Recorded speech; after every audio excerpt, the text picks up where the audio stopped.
Una sa lahat, sapul sa CCTV, van na beating the red light sa Mandaue City, nakabundol ng rider. Sa lakas ng impact, tumilapon pa. Ang detalye ng malagim na aksidenteng yan, abangan maya-maya lamang. Magandang gabi, Pilipinas. Sa Frontline tonight, pamilya ng 3 Pilipinong naipit at napatay sa gyera sa Israel, ibinahagi ang mga huling mensahe ng kanilang mahal sa buhay.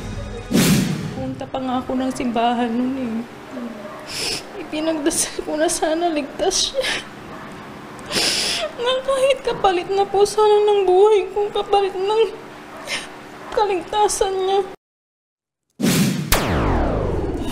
Israel, nagkakatensyon na rin sa Lebanon at Syria. Posibilidad na makigera ang iba pang bansa, pinangangambahan ng buong mundo. Kinasang tigil pasada sa Lunes, hindi raw pepreno. 6 na ang ruta sa Metro Manila maapektuhan. 3 buwang gulang na sanggol sa Davao City, tinangay ng babaeng nawalan din ng anak. 4 na makamandag na cobra sumulpot sa magkakaibang barangay sa Nagcarlan, Laguna. To the rescue naman ang binansagang Cobra Prince. At hit song na Gento ng P-Pop Kings na SB19 approved entry sa Grammy Awards.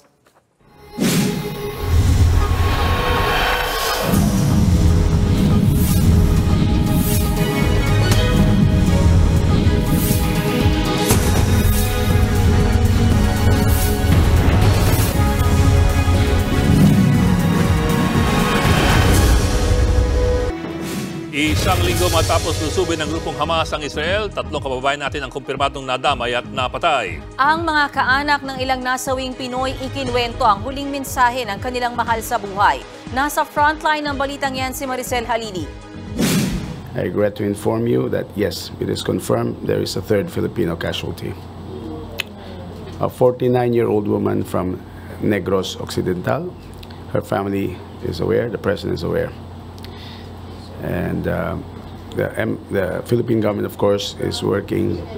With a family. Kinumpirma ng DFA ang ikatlong Pinoy na namatay sa pag-atake ng Hamas sa Israel. Inaasikaso ng may uwi ang kanyang labi. Embassy in Israel is in touch with the sisters who are in Kuwait, actually, for the repatriation of remains. Ang OFW naman na si Aileen Villarin Alacre na nasa Kuwait, nagpost ng kanyang pighati sa umano'y pagkamatay ng kapatid nilang caregiver sa Israel na si Loretta o Lori. Hindi raw nila matanggap ang sinapit niya sa gitna ng gyera. Kwento ni Aileen sa News 5, huli niyang nakausap ang kapatid noong Biyernes. Noong Sabado, sinundo raw si Lori ng kanyang nobyo para pumunta sa isang music festival. Nang magsimula na ang mga pag-atake, sinubukan niyang tawagan si Lori, pero hindi na makontak ang kapatid. October 8, nang mag-post sa social media ang Israeli employer na si Noam Solomon. Siya ang amo ng Pinay caregiver na si Loretta o Lori Alacre, tubong Cadiz, Negros Occidental. Nagpapasaklolo siyang hanapin si Lori na 6 years nang nagtatrabaho sa kanilang pamilya. Huli raw niyang nakita ang Pinay sa Nativot at Ashkelon kasama ang kanyang partner. Nakausap naman ng News 5 ang pamilya ni Angeline Aguirre, ang nurse caregiver na kumpirmadong nasawi sa pag-atake ng Hamas sa Israel. Noong 2022, umuwi si Angeline sa Pilipinas para magpakasal. Yan ay matapos ang halos 8 taong pagtatrabaho bilang caregiver. Minsan pinag-aawain namin yun yung regarding doon sa pag-uwi niya. Kasi gustong-gusto ko na talaga siyang umuwi na para sabi ko kahit saan tayo mag-stay, kahit sa Pangasinan, kahit kila tita, basta yung magkasama lang tayo ba. Kasi puro LDR na lang kami.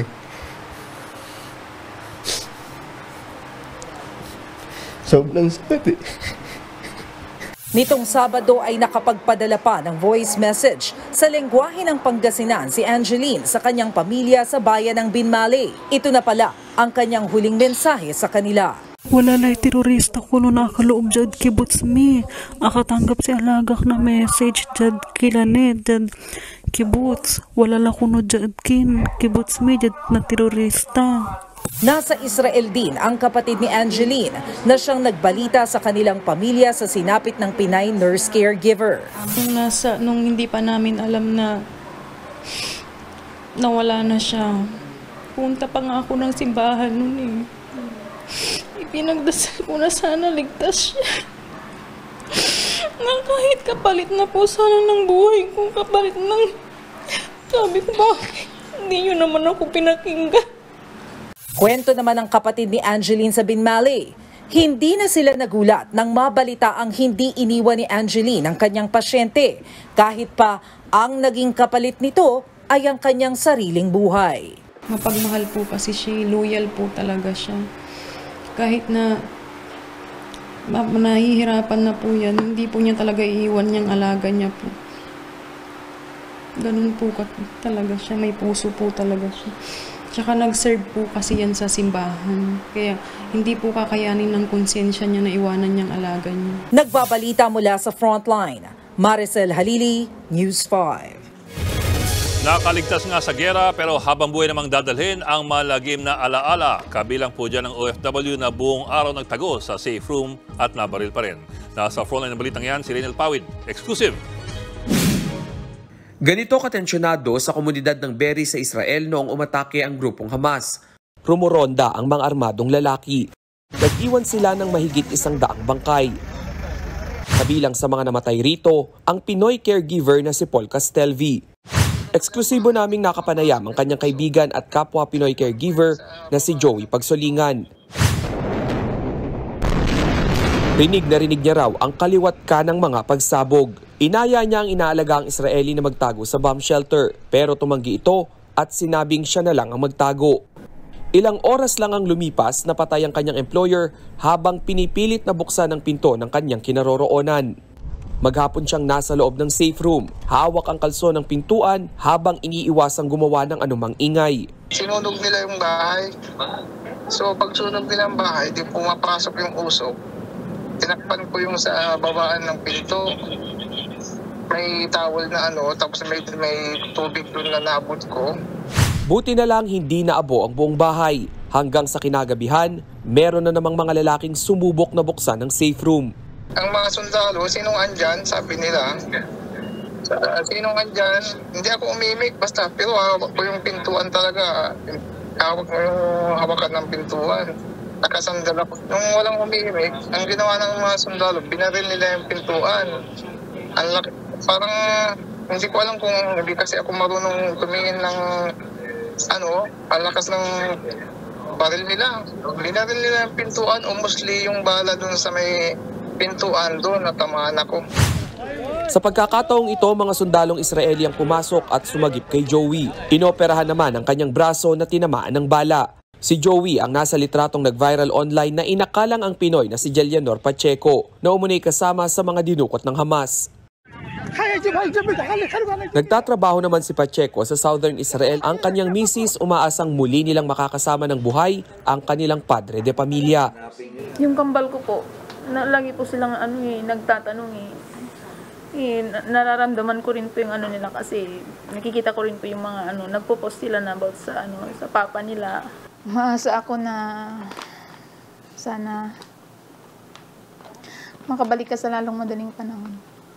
Bukod kay Pacheco, 2 Pilipino pa ang pinaghahanap. We're talking to governments in the region kasi hopefully either they're just hiding, ayaw magpakita. Umakyat na rin siya 72 sa higit 130 Pinoy sa Gaza Strip ang gusto nang makabalik sa Pilipinas.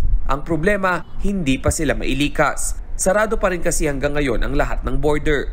Sakali naman magbukas ng border, hindi tiyak kung maisasama ng mga lilikas na Pinoy ang mga asawa nilang Palestino. Bunsod ng pagkamatay ng ating mga kababayan at iba pang dayuhan, sinabi ni National Security Advisor na balak na ng Pilipinas na ideklarang terorista ang Hamas. Nagbabalita mula sa Frontline, Rainiel Pawid, News 5. 24 na oras. Yan ang panahong ibinigay ng Israel para lumikas na mga taga-Gaza City bago nila burahin ang grupong Hamas. Pati ibang bansa pinangangambahang makigera. Nasa frontline ng balitang yan si Marian Enriquez. Day 7 ng giyera ng Israel at militanteng grupong Hamas.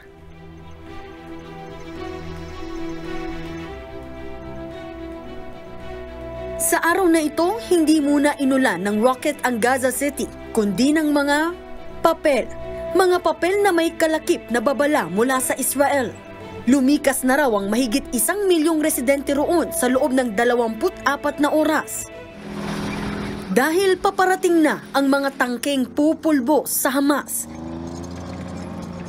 Agad namang nag-alsabaluta ng mga residente ng Gaza City. Panawagan naman ng leader ng Hamas sa kanilang mga kapitbahay na bansa, makigera na at labanan ng Israel. Sa ngayon, tila nag-iinit na nga ang Lebanon at Israel. Ayon pa sa ilang foreign news report, tinira na rin ng missile ng Israel ang 2 airport sa Syria. Pinangangambahan pang lumala ang sitwasyon at ang posibilidad na pati ang isa pang Palestine group na Hezbollah ay makigera na rin. Ngayong araw, nakipagpulong ang leader ng Hezbollah sa foreign minister ng Iran na sinasabing nag-udyok sa Hamas para umatake. Hindi na idinetalye ang kanilang pinag-usapan pero tungkol ito sa nangyayaring gera. Ang China parehong pinayuhan ng Israel at Palestine na mag-ceasefire muna para wala nang madamay na sibilyan. Kaligtasan din ng mga sibilyan ang inaalala ni Russian President Vladimir Putin. Unacceptable aniya ang walang habas na pagpatay. Brutal ang pagpaslang ng Hamas sa biglaan nilang pag-atake nitong Sabado. Daan-daan ang pinagbabaril, may mga ginahasa at pinugutan pa ang mga sanggol at sundalo. Ayon sa International Criminal Court, posibleng war crimes ang inasal ng Hamas. Any person with a machete or a gun or a missile that feels they have power, have responsibilities. Hindi na bago ang suporta ng Amerika sa Israel. Personal pang nagtungo sa Tel Aviv, Israel, si U.S. Secretary of State Anthony Blinken. Nakausap niya ron ang mga survivor. We were saved by miracle, but there are friends that we love that weren't, that aren't. Thank you for being here. It's really important. Really. We're thinking of them and trying to do everything we can. I know. We want to bring them home. Thank you so much. Dito naman sa Pilipinas, pinangangambahan ni Defense Secretary Gilbert Teodoro ang posibleng spillover ng giyera. Baka raw kasi gayahin ng mga extremist ang Hamas. Sa ngayon, wala pa akong nakikita. Pero that does not mean to say that we're monitoring possible spillover or copycat effects. Anybody can copy whatever happened in the Middle East or. Pinaiigting na ng Pilipinas ang ating seguridad. Nagbabalita mula sa Frontline, Marian Enriquez, News 5. Sa ibang balita, naiuwi na sa Pilipinas ang labi ng Pilipina na pinagsasaksak sa Saudi Arabia. Naging emosyonal ang ina ng pinaslang ng overseas worker na si Marjoret Garcia nang makalapit sa ataol ng anak. Nakatakdang dalhin ng kanyang labi sa kanyang hometown sa San Jacinto, Pangasinan para doon iburol. Nangako naman ng OWA na magbibigay ng 240,000 pesos sa naulilang pamilya. Kasama na riyan ang gastos para sa pagpapalibing, tulong pangkabuhayan at scholarship para sa isa sa 2 anak ni Garcia. September 18 nang pagsasaksakin si Garcia ng kanyang katrabahong Kenyan dahil umano sa inggit. Naaresto na po ang suspect.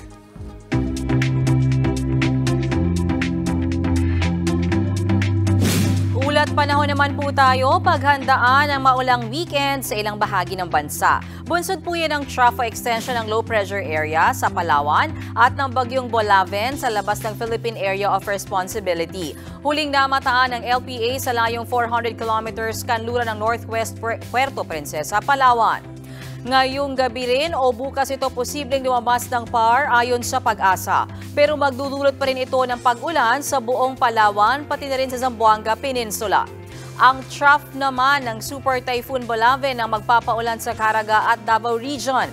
Posible ring umulan sa Batanes, Cagayan, Isabela, Apayao at Abra. Dahil po yan sa northeasterly surface wind flow ang hanging nagmumula sa Ilagang Silangan na may dalang mahinang ulan. Magiging maaliwalas naman sa Metro Manila at iba pang natitirang lugar sa bansa.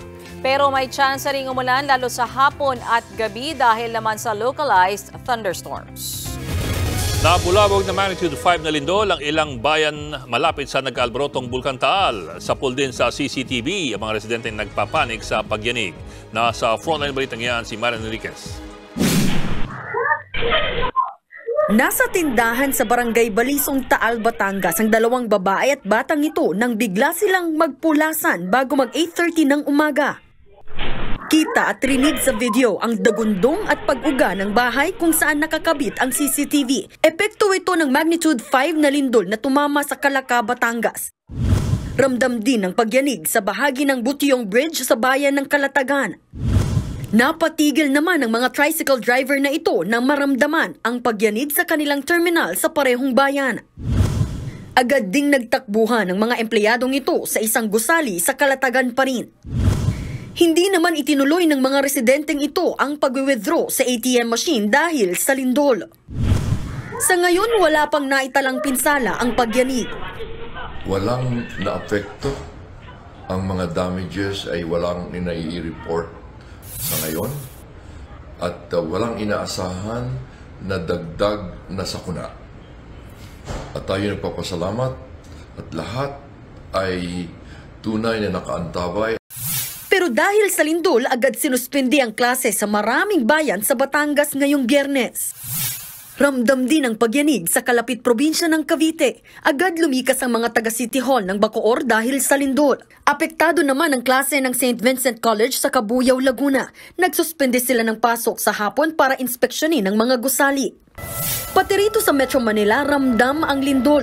Napuno ng mga empleyado ang Adelantado Street sa Legazpi Village sa Makati. Pansamantala ring itinigil ang operasyon sa MRT-3. Ayon sa FIVOX, sanhi ng paggalaw ng Batangas Fault ang naramdamang lindol. Earthquake should not be significantly damaging. The local government concerned are inspecting their own buildings, but at intensity 5, wala dapat significant damage. Aftershocks are possible. Nagbabalita mula sa Frontline, Marian Enriquez, News 5. Hindi na holiday ang EDSA People Power Anniversary sa susunod po na taon. Sa inilabas na holiday calendar ng Malacanang, 10 araw ang idineklarang regular holiday sa 2024. 8 naman ang special non-working days. Pero hindi nakasama ang EDSA People Power Anniversary na ginugunita tuwing February 25. Noong mga nakaraang taon, laging kasama sa unang bugso ng anunsyo ng mga holiday ang People Power. Agad naman itong kinondena ng grupong Project Gunita. Anila, isa na naman itong tangka ng pamahalaan na takpan ang diktadura ni dating Pangulong Ferdinand Marcos Sr. Ayon naman sa Office of the President, nirerespeto nila ang paggunita sa People Power pero hindi raw ito naisama sa listahan dahil pumatak ito sa araw ng Linggo. Rest day naman daw yan ang karamihan sa mga manggagawa, kaya hindi raw ganoon kalaki ang epekto nito sa ekonomiya. Pero mapapansin ang Feast of the Immaculate Conception of Mary ay natapat din naman sa araw ng Linggo, pero kasama pa rin ito sa mga special non-working day. Susunod, van na hindi sumunod sa batas trapiko, nakapatay ng rider sa Mandaue City.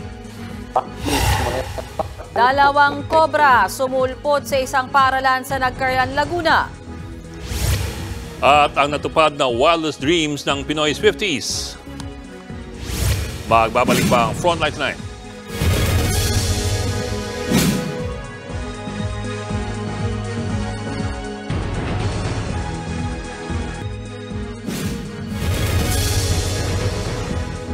Beating the red light ang isang van sa Mandaue City. Ang resulta po niyan pagkamatay ng isang rider. Nasa Frontline balitang yan si John Arawa. Kuha ang CCTV na ito Huwebes ng umaga sa Barangay Luok, Mandaue City sa Cebu. Sa video, makikita ang nakapulang rider ng motorsiklo na nag-U-turn para sana tumawid sa kabilang kalsada. Umabanti pa siya para mauna hanggang sa mag-green ang traffic light at magsiandaran ang mga sasakyan. Pero nang makarating siya sa intersection, bigla na lang sumulpot ang isang humaharurot na van at sinalpok ang rider.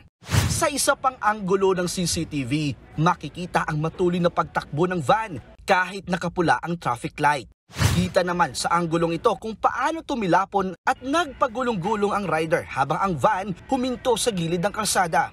Nagbiting kuan siya, even stop, ligo siya, so naalanganin siya. Dumidiretso na siya.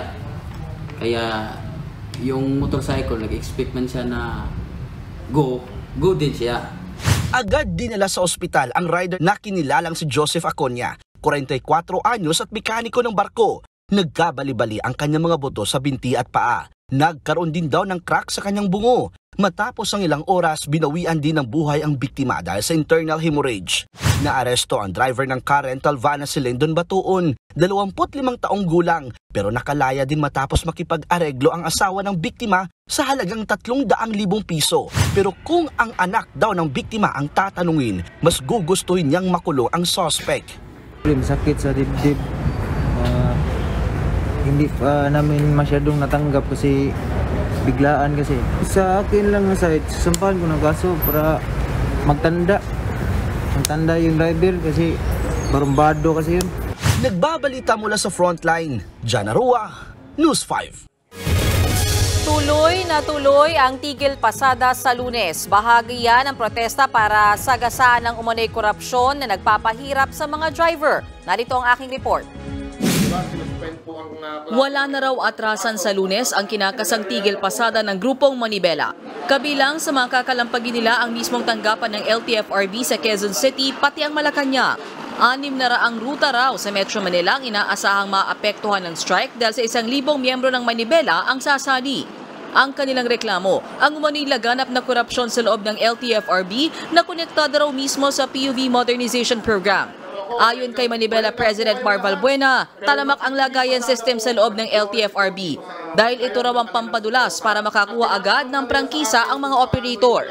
Hindi raw yan mapagtatakpan ng ahensya kahit binawi na kamakailan ng dating executive assistant ni Chairman Chofilo Guadiz na si Jeff Tumbado ang kanyang mga revelasyon tungkol dito.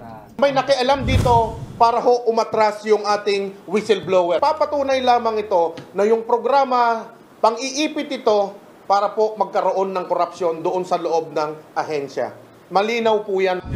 Babala tuloy ng Manibela, oras na hindi raw pagbigyan ng hiling nilang itigil lang implementasyon ng PUV modernization at alisin ang deadline sa validity ng kanilang prangkisa, magtutuloy-tuloy daw ang kanilang mga tigil pasada. Sa ating Pangulo, gusto natin na marinig niya yung aming hinaing na matagal nang pinapakiusap namin sa kanya. So yung tigil pasada po, dire-diretso po ito kung hanggang saan abutin yung aming sikmura ng gutom. Kinontra naman sila ng ibang transport groups, gaya ng grupong Magnificent 7 na kinabibilangan ng Pasang Masta, Fedrodap, LTOP, Acto, Stop and Go, Altodap at Piston. Tanong tuloy ni Valbuena, baka nakasama sila sa nakikinabang sa katiwalian sa LTFRB. Hindi sila sasama, never ko po silang niyaya, never ko po silang nilapitan para po sumama dito sa aming laban. Dahil baka naman, lagi silang nakatambay dun sa LTFRB, baka sila po ang nakikinabang doon. Hirit naman ng Magnificent 7, lumang tugtugin na kasi ang tigil pasada. Mas mainam pa rin daw na idaan sa dialogo ang issue para ma-resolba ang problema sa jeepney phase-out. Sa kabila nito, nilinaw ng transport groups na hindi nila isinasantabi ang issue. May posibilidad din daw kasing maglunsad sila ng sariling transport strike kung hindi masusolusyonan ang talamak namang paungutong sa Metro Manila. Napakabigat ang mga ibinibigyan ng kinukolekta na yung mga butaw ng mga jeep sa mga terminal ay pinabubulabog ni kumatakbong kapitan pag hindi mo ibigay yung mga butaw sa kanya dahil kailangan daw nila ang pera ngayong eleksyon. Ganun ho, katindi. Nagpulong naman kanina ang MMDA kasama ang iba pang ahensya ng gobyerno para sa paghahanda sa tigil pasada. Kinakasa na raw nila ang mga contingency plan at ang itatayong multi-agency command center.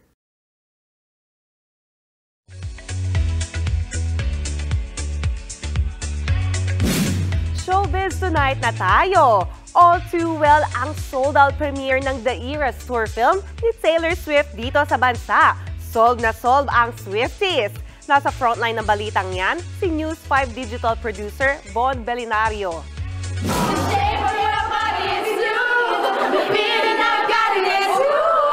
Simula na ng The Eras fever dito sa bansa.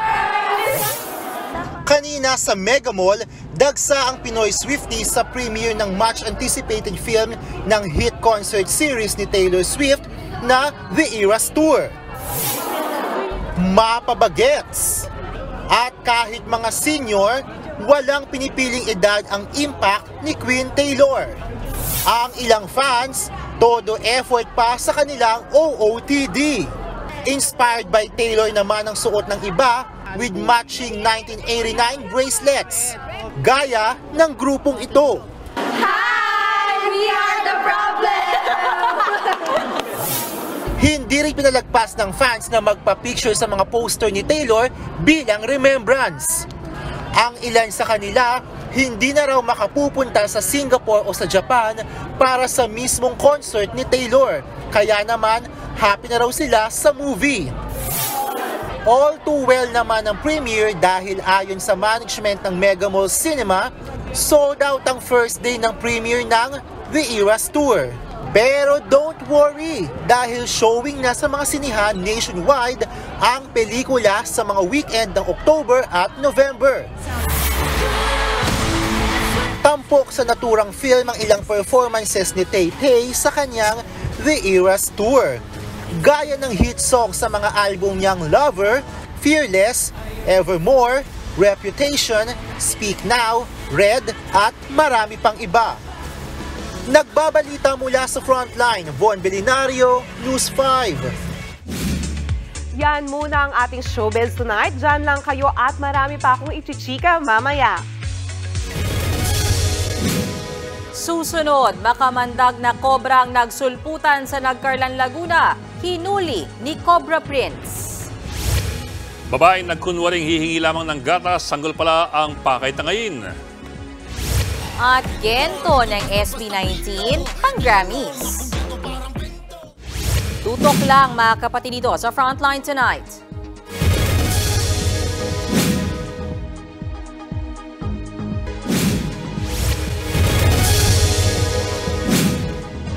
Nagsulputan ang 4 na makamandag na kobra sa magkakahiwalay na barangay sa Nagcarlan, Laguna. To the rescue ang binansagang si Cobra Prince. Nasa frontline na balitang yan si Gary De Leon. Ginalugad ng mga tanod ng barangay ang bodega na ito ng mga kahoy sa paaralan ng Kalumpang National High School sa Nagcarlan, Laguna. Tumambad sa kanila ang mga ahas. Meron pang Philippine Cobra na talaga namang makamandag. Sa kabuuan, 2 kobra ang nakita.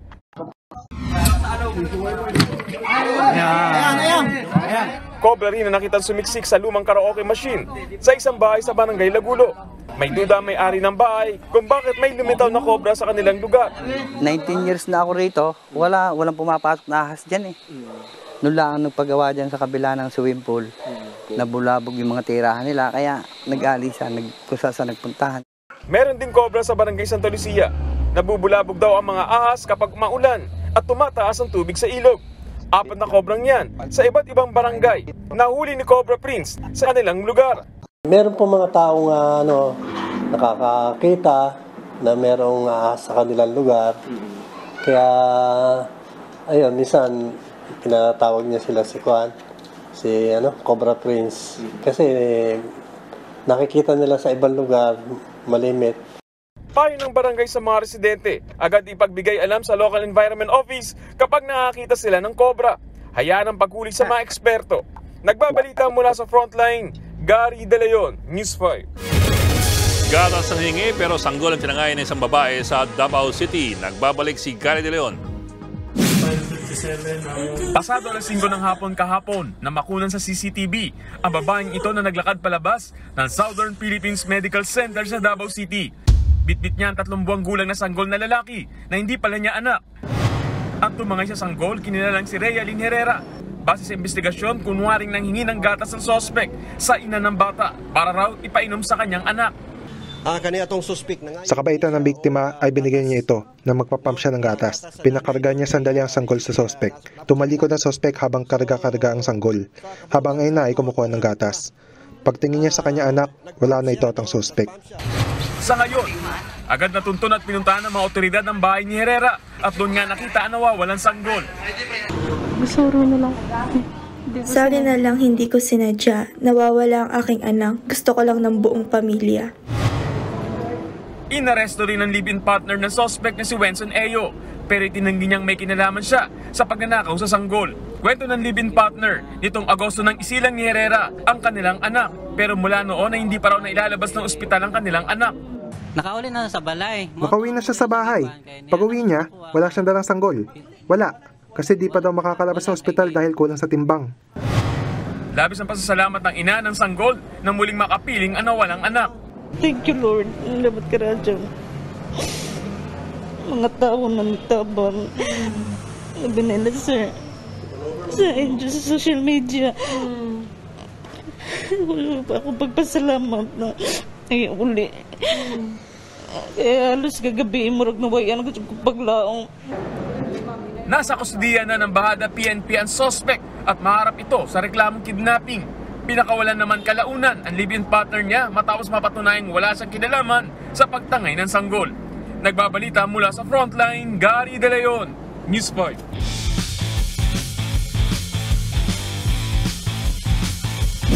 Iaapela ng samahang basketball ng Pilipinas sa Asian Games ang bagsak na doping test ni Gilas naturalized player Justin Brownlee. Sa kabila niyan, mananatili pa rin daw sa Gilas Pilipinas ang gold medal. Nasa frontline ng balita niya si Ian Suyu.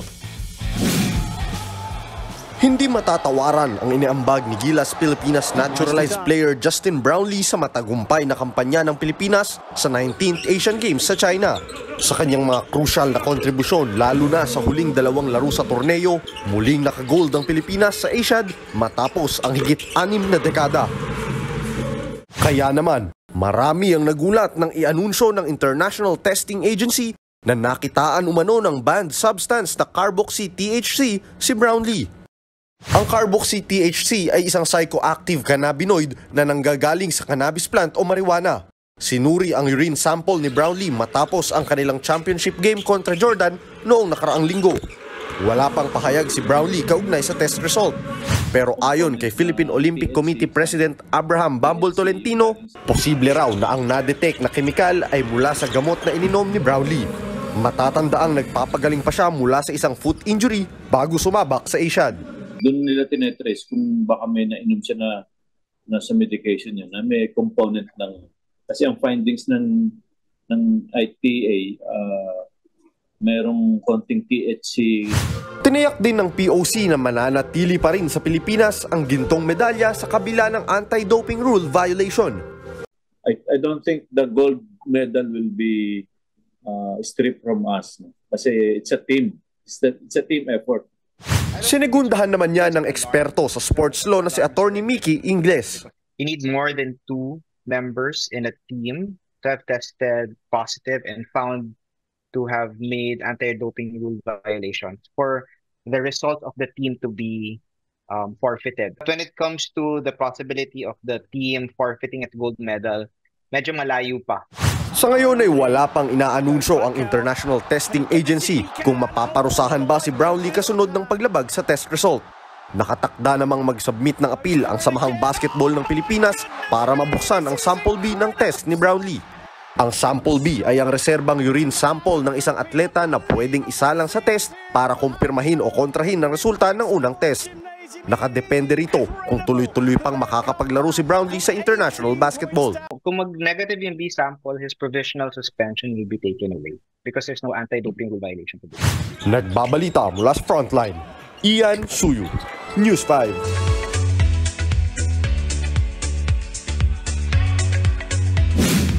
Good news para sa mga 18. Approved entry sa prestigious Grammy Awards ang hit song ng SB19 na Gento.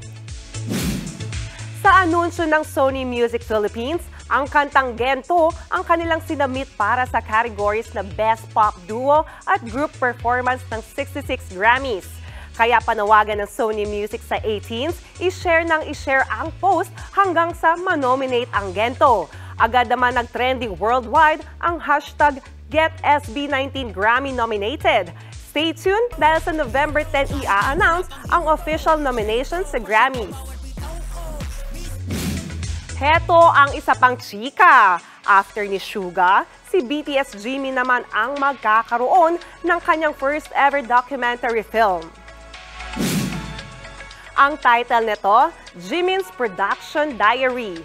Base sa inilabas na trailer ng K-pop superstar, ipapalabas sa documentary film ang preparation ni Jimin sa kanyang career as soloist, kabilang ang pre-production, recording at dance rehearsals para sa kanyang first solo album na Face. Sa October 23 na ito ipapalabas sa Weverse. Bago yan, matatanda ang nagkaroon din ng sariling documentary film si BTS Suga last April. At yan ang latest and hottest sa showbiz tonight. Ako si Jania Lipon. Happy Friday mga kapatid! Abangan ang mga naipit, namatayan at nawalay sa pamilya ng dahil sa gera. Tuloy-tuloy ang balitaan dito sa Frontline Tonight.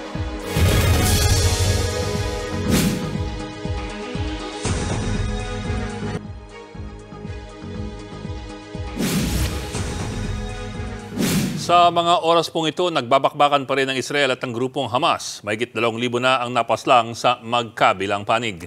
Para sa mga kapatid naming biktima ng gera, kabilang ang 3 kababayan nating nasawi, 30 segundong katahimikan po mula sa Frontline Tonight.